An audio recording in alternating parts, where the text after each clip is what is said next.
za wakati huu popote pale ulipo, karibu katika kipindi chetu hichi cha utalii wa kale.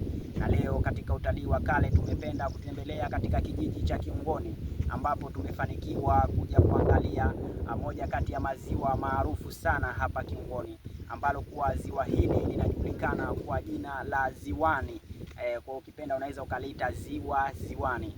Ni moja kati ya maziwa ambayo kuwa yamemudu kwa muda mrefu sana, na inakuwa ni vigumu sana ziwa hili kukauka. Ndio maana leo tukapenda kuja kulitembelea ziwa hili, lakini pia vile vile watu wa Kiungoni wamekuwa wakitumia ziwa hili katika harakati tofauti tofauti. Kama mnavyoona hapa nyuma yetu, walikuwa wanalitumia ziwa hili katika harakati za umwagiliaji, lakini pia vile vile wamekuwa wakilitumia ziwa hili kama ni chanzo cha kuweza kujipatia riziki ama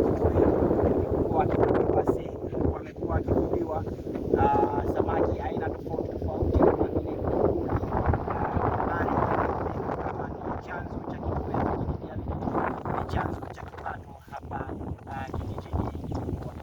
Asante sana kwa nami mtazamaji wangu kama Juma Hamadi, pia vile vile mpaka mimi mpaka mwisho wa kipindi hiki. Bado tuna mengi sana ya kukuonesha, cha msingi endelea kufuatilia, pia vile vile subscribe, like, pia vile vile bonyeza button ya follow ili uweze kupata mambo mazuri kama haya wakati mwingine. Asante sana.